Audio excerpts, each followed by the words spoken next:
فوراً وہ لقمہ جو ان کے ہاتھ میں تھا وہ گرا دیا یا ان سے گر گیا. یہ خوف اور ہیبت اور رعب امام حسین بن علی علیہ السلام ہے کہ وہ فوراً اپنی جگہ سے کھڑے ہوئے اور زیر لب انہوں نے یہ جملہ کہا کہ وہی ہوا کہ مجھے جس کا ڈر تھا. تمام جو ان کے ساتھی اس وقت دسترخوان پہ موجود تھے انہوں نے کھانے سے ہاتھ کھینچ لیا اور ان میں یہ ہمت نہیں ہو رہی تھی کہ وہ لقمہ تناول کر سکے. وجہ کیا ہے کہ وہ وقت کے امام کی اہمیت سے, ان کے حکم سے اور جو مولا کی اطاعت کرنا ہے اس سے بہت حد تک واقف تھے. یہی وجہ ہے کہ تاریخ میں ہے کہ جناب زہیر بن قین کے بارے میں جملہ ان کے ساتھیوں نے کہا کہ زہیر کی ایسی حالت ہو گئی تھی, یوں لگتا تھا کہ جیسے اس کے سر پہ پرندے بیٹھے ہیں کہ ذرا سی حرکت کرے گا تو وہ پرندے اڑ جائیں گے. یعنی اس طرح کا ایک سکوت کا ماحول تیار ہو گیا. اب جناب زہیر بن قین یہ نہیں کہہ سکتے تھے اس قاصد کو کہ میں نہیں آؤں گا, مولا حسین علیہ السلام کو جواب دے دو, اور نہ وہ یہ کہہ سکتے تھے کہ میں آ رہا ہوں. لہٰذا انہوں نے قاصد امام حسین بن علی علیہ السلام کو کوئی جواب نہ دیا. اب یہاں پر ایک اور بہت اہم کردار ہمیں نظر آتا ہے اور وہ ہے جناب زہیر بن قین کی زوجہ جناب درہم بن عمرو کا. تاریخ میں ہے کہ امام حسین علیہ السلام کے مددگاروں میں صرف مرد یا بچے یا بوڑھے شریک نہیں تھے, بلکہ کربلا میں جو حسینی خواتین موجود تھیں انہوں نے ایسا عظیم الشان کردار ادا کیا کہ تاریخ ان کے داد دیے بغیر رہ نہیں سکی, یا ان کا نام بھی تاریخ میں سنہری حروف سے لکھا ہوا ہے, اور ان میں سے ایک ہے زوجہ جناب زہیر بن قین. جناب زہیر بن قین کی زوجہ ایک مومنہ عورت ہیں, اور جب ان کو یہ معلوم ہوا کہ مولا حسین علیہ السلام نے قاصد بھیجا ہے اور جناب زہیر بن قین اس بارے میں تامل سے کام لے رہے ہیں, دیر کر رہے ہیں اور اس کو کوئی جواب بھی نہیں دیا, تو وہ فوراً آئی ہیں اپنے شوہر جناب زہیر بن قین کے پاس اور کہنے لگی,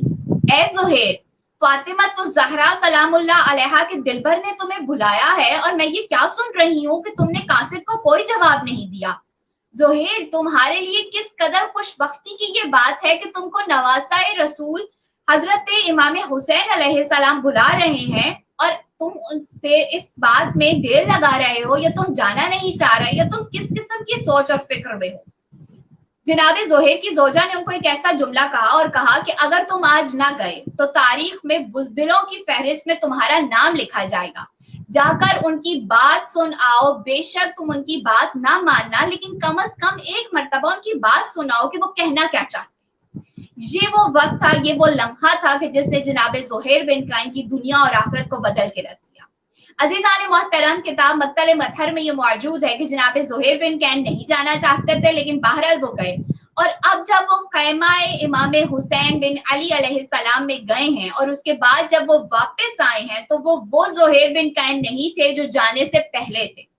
تاریخ اس بات کو نہ لکھ سکی کہ مولا حسین علیہ السلام اور زہیر بن قین کے درمیان کیا گفتگو ہوئی. مولا حسین علیہ السلام نے زہیر بن قین کو ایسا کیا منظر دکھایا, ان کی آنکھوں سے ایسے کون سے پردے ہٹا دیے, ایسے کون سے اسرار و رموز کی بات کر دی کہ جناب زہیر بن قین وہاں سے جب واپس آئے ہیں تو ان کے وجود منقلب تھا,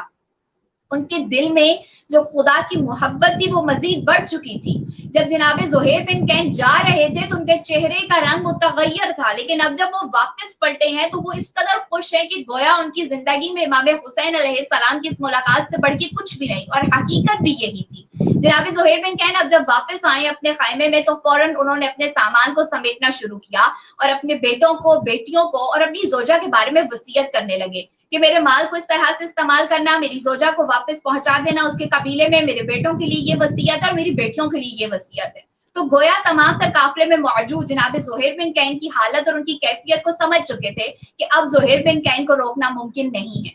عزیزان محترم, روایت یہ بیان کرتی ہے کہ جیسے ہی جناب زہیر بن قین نے یہ حکم دیا کہ میرا خیمہ میرے آقا و مولا امام حسین علیہ السلام کے ساتھ لگا دیا جائے, میرا جینا اور مرنا اب انہی کے ساتھ ہے, ابھی وہ خیمے سے نکل ہی رہے تھے اس انداز سے کہ گویا وہ واپس کبھی نہیں پلٹیں گے کہ آگے بڑھ کر ان کی زوجہ نے ان کے دامن کو تھام لیا اور کہنے لگی کہ اے زہیر, میں یہ بات جانتی ہوں کہ تم اس لیے اس قدر جلدی میں ہو کیونکہ تمہیں مولا حسین علیہ السلام نے ایک ایسی بات بتائی ہے کہ جس نے تمہارے وجود کو منقلب کر دیا ہے, اور میں یہ بھی جانتی ہوں کہ تمہارے اس عمل کے بعد بروز محشر تمہیں حضرت فاطمہ الزہرا سلام اللہ علیہا کی شفاعت نصیب ہوگی. تو اے زہیر, یاد رکھنا کہیں قیامت کے دن تم اور میں الگ نہ ہو جائیں, اور جب کبھی بھی تمہیں شفاعت حضرت محمد مصطفیٰ صلی اللہ علیہ وآلہ وسلم یا مادر امام حسین علیہ السلام ملے تو اس لمحے مجھے بھی یاد رکھنا اور ان کے حضور میرے لیے بھی سفارش کرنا. یہ کہہ کر انہوں نے جناب زہیر بن کین کو رخصت کیا.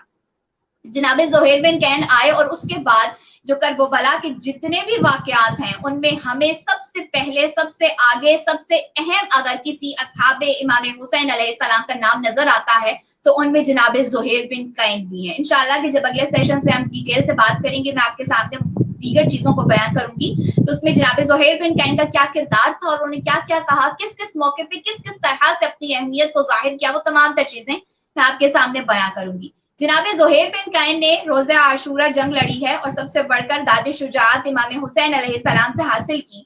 لیکن مولا حسین علیہ السلام نے ان کو ایک اور بہت بڑا اعزاز بخشا ہے. وہ یہ ہے کہ جب روز عاشور مولا حسین علیہ السلام تنہا رہ گئے اور وہ جنگ کر رہے ہیں تو امام نے اپنے جن ساتھیوں کو یاد کیا ہے ان میں سے ایک جناب زہیر بن کین ہے. یوں تو مولا حسین علیہ السلام اپنے تمام ہی اصحاب کو بار بار پکار رہے تھے جنگ کرتے ہوئے، لیکن خصوصی طور پہ انہوں نے کسی شخصیت کا، کسی ہستی کا، کسی اصحاب کا نام لیا ہے تو وہ جناب زہیر بن کین ہے. جناب زہیر بن کین کے بارے میں تاریخ بتاتی ہے کہ اپنے وقت کے بہت بڑے طبیب بھی تھے، لہٰذا اگر کسی شخص کو کسی قسم کا کوئی مسئلہ ہو طب کے حوالے سے، میڈیکل کے حوالے سے، اس کی صحت کے حوالے سے، تو اگر وہ جناب زہیر بن کین سے توسل کرتا ہے اور یقیناً مولا حسین علیہ السلام کا واسطہ دیتے ہوئے، تو پھر اللہ رب العزت اس کو اس بیماری سے نکلنے کا وسیلہ بتا دیتے ہیں. تو گویا جناب زہیر بن کین شہید جو کہ زندہ ہیں، اور ایسے شہید کے جو اپنے وقت کے امام کی معرفت رکھتے ہوئے شہید ہوئے ہیں، تو وہ آج بھی لوگوں کے کام آ رہے ہیں اور آج بھی لوگوں کے لیے آسانیاں پیدا کر رہے ہیں. تو سب سے بڑی اور سب سے اہم چیز اور سب سے اہم بات اس میں کیا ہے کہ وہ معرفت امام وقت رکھتے تھے، ان کے دل میں خدا کی محبت تھی. عزیزان محترم، بہت سے لوگ یہ سوال کرتے ہیں کہ ہم اپنے وقت کے امام کے لیے کیا کریں اب جب کہ ہم اتنے گناہ کر چکے ہیں، یا ہمارے دلوں میں دنیا کی محبت ہے، یا دنیا کی لالچ ہے، یا ہم دنیا کے کاموں میں پھنسے ہوئے ہیں، یا اس طرح کی چیزیں، تو پھر ہم اپنے وقت کے امام کے سامنے کس طرح سے جائیں. تو جناب زہیر بن کین کا معاملہ، جناب حر بن زیاد ریاحی کا معاملہ، یہ دونوں ایسے واقعات ہیں جو کہ رہتی دنیا تک لوگوں کو یہ سبق دے رہے ہیں کہ کبھی بھی پروردگار عالم کی رحمت کا جو دروازہ ہے، یا جو محمد و آل محمد صلی اللہ علیہ وآلہ وسلم کا در ہے، وہ کبھی بھی بند نہیں ہوتا. انسان کو بس ایک لمحے میں فیصلہ کرنا ہوتا ہے اپنے ضمیر کے ساتھ، اپنے شعور کے ساتھ، اور جہاد بن نفس کرتے ہوئے ایک قدم آپ اپنے وقت کے امام کی طرف بڑھائیں گے، ایک قدم آپ رسول خدا کی طرف بڑھائیں گے، ایک قدم آپ خدا کی طرف بڑھائیں گے، تو بس آپ کی زندگی بدل جائے گی. اس بات سے قطع نظر کہ آپ اپنی زندگی میں کیا کچھ کر چکے ہیں، اگر آپ حقیقی معنوں میں توبہ اور استغفار کے در پر جاتے ہیں اور خداوند عالم کو ائمہ طاہرین علیہ السلام کا وسیلہ دیتے ہوئے، ان کا وسیلہ اختیار کرتے ہوئے دعا کرتے ہیں، تو خداوند عالم آپ کی دعاؤں کو قبول فرما لیتے ہیں. ایک اور شخصیت جن کا میں ذکر آج کرنا چاہوں گی، اور اس حوالے سے کہ خداوند عالم ہمیں بھی وہی معرفت عطا کرے کہ جس کے ذریعے ہم اپنے وقت کے امام کے سامنے سرخرو ہو سکیں. کربلا میں دو غلاموں کا ذکر ہمیں ملتا ہے جو کہ حضرت امام حسین علیہ السلام کے ساتھ تھے، اور انہوں نے اپنی جان کو مولا حسین علیہ السلام پہ قربان کر دیا. ان میں سے ایک کا نام ہے جناب جون حبشی، اور ان کا اصل جو پورا نام ہے جناب جون بن ابی مالک.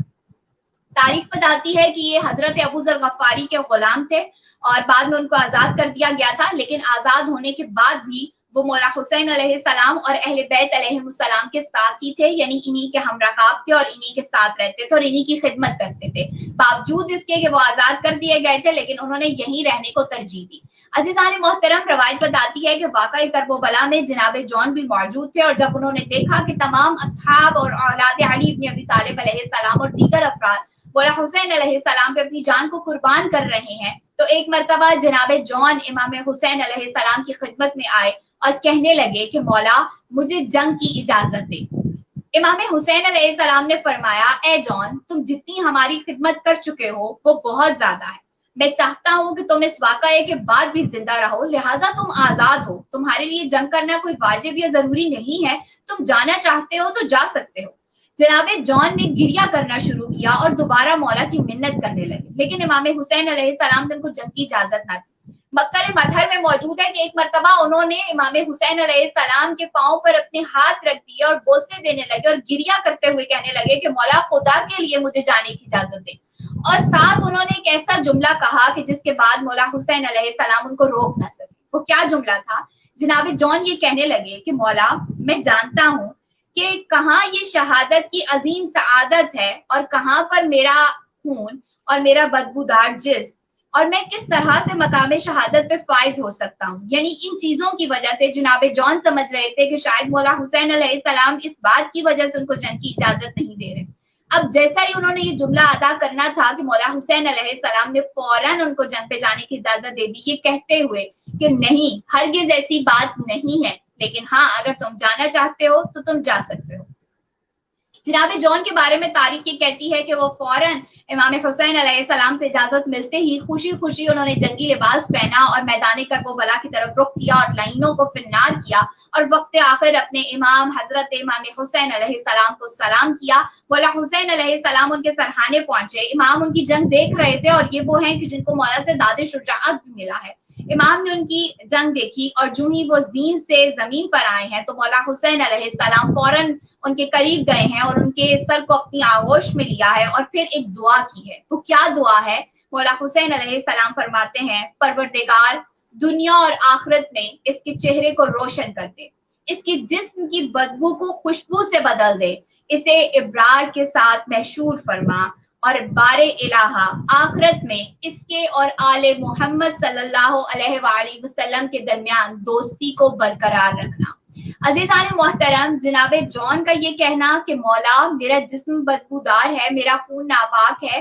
کس طرح سے میں آپ کے ساتھ مقام شہادت کے درجے کو حاصل کر سکتا ہوں، اور پھر مولا کا یہ تمام تر باتیں کہنا اور آخر میں ان کی شہادت پہ اس طرح سے ان کو نہ صرف یہ کہ خراج تحسین پیش کرنا بلکہ اللہ رب العزت کی بارگاہ میں ان کے لیے دعا طلب کرنا، آل محمد صلی اللہ علیہ وآلہ وسلم کے ساتھ محشور کرنے کی امام دعا کر رہے ہیں حضرت جون کے لیے، جو کہ یقیناً جناب جون کے بلند مقام اور مرتبے کو واضح کرتی ہے. اور اس کے ساتھ ساتھ وہ تمام لوگ جو اپنے وقت کے امام کے قریب ہونا چاہتے ہیں ان کے لیے ایک بہت بڑا میسج دیے ہوئے ہے کہ آج ہم بھی اپنے اسی بدبودار جسم کے ساتھ موجود ہیں. ہمارا جسم کس وجہ سے بدبودار ہے؟ گناہوں کی وجہ سے، گناہوں کی کثرت کی وجہ سے، اس دنیا کی محبت کی خاطر، اس دنیا کی طمع کی خاطر جو ہم اپنے وقت کے امام سے دور ہو چکے ہیں، جو ہم خداوند عالم کے احکامات کی حکمت کرتے ہیں، جو ہم اپنے وقت کے امام کی دل آزاری کا سبب کرتے ہیں، تو وہ ایک بدبو ہے جو ہمارے جسم سے آ رہی ہے جس کو صرف باضمیر لوگ سن سکتے ہیں. تو عزیزان محترم، اب اگر ہمیں اپنے غلطیوں کا، اپنے گناہوں کا، اپنی کوتاہیوں کا اعتراف کر لیں اور اس کا ارتکاب کر جو چکے ہیں تو خداوند عالم کی بارگاہ میں معافی طلب کریں اس دعا کے ساتھ کہ خداوند عالم حضرت امام حسین علیہ السلام کے صدقے میں ہمارے تمام تر گناہوں کو معاف کر دیں. پھر سے وہی جملہ دہراؤں گی کہ جب مجلس امام حسین علیہ السلام میں جاتے ہیں تو اس نیت کے ساتھ کہ مولا ہماری شفاعت کریں گے، لیکن وہ شفاعت کس وقت ہوگی کہ جب ہم حقیقی معنوں میں اپنی روح کو روح امام حسین علیہ السلام کے ساتھ متصل کر دیں گے. جب ہم یہ کہتے ہیں کہ ہم مولا حسین علیہ السلام پہ اپنی جان نثار کرنے کے لیے تیار ہیں، مولا سے محبت کرتے ہیں، اگر حقیقی معنوں میں ہم مولا حسین علیہ السلام کے مقام اور منصب کو سمجھ لیں گے تبھی تو ہم اپنے وقت کے امام کے لیے اپنا ایک مؤثر کردار ادا کر سکیں گے. تو کربلا ایک درس گاہ ہے جہاں سے آپ کو صرف عزاداری اور گریہ نہیں ملتا بلکہ آپ کو زندگی گزارنے کا طریقہ ملتا ہے، آپ کو صراط مستقیم دکھائی جاتی ہے کہ کربلا کی ایک ایک شخصیت کہ جن کے بارے میں ہم جتنا ذکر کر رہے ہیں اور جتنا ہم ان کا نام آنر کے ساتھ لے رہے ہیں اور ان کو خراج تحسین پیش کر رہے ہیں، خراج عقیدت پیش کر رہے ہیں، ہر مجلس میں، ہر جگہ پہ، ہر ممبر پہ انہی ہستیوں کا نام ہے، انہی شخصیات کا، انہی اصحاب امام حسین، انہی اولاد امام حسین علیہ السلام کا نام ہے. تو کربلا سب سے بڑا درس کیا دے رہی ہیں؟ یہ سب معرفت امام وقت، کہ اپنے وقت کے امام کے بارے میں معرفت حاصل کریں، اپنے دلوں کو محبت خدا، محبت رسول خدا اور محبت ائمہ طاہرین علیہ السلام سے سرشار رکھیں، کیونکہ صرف یہی ایک طریقہ ہے دنیا اور آخرت میں کامیابی حاصل کرنے کا. خداوند عالم سے دعا و درخواست ہے کہ وہ ہمیں یہ توفیق دے کہ ہم مقام اور منصب ائمہ طاہرین علیہ السلام کو سمجھ سکیں اور ان کے مطابق اپنی زندگی گزار سکیں. سب دعاؤں سے بڑھ کر اہم دعا ہمارے وقت کے امام زمان علیہ السلام کا جلد از جلد ظہور فرمائیں، ہمارا شمار امام کے حامیوں اور ناصروں میں ہو. آمین یا رب العالمین. اللہم صلی علی محمد و آل محمد.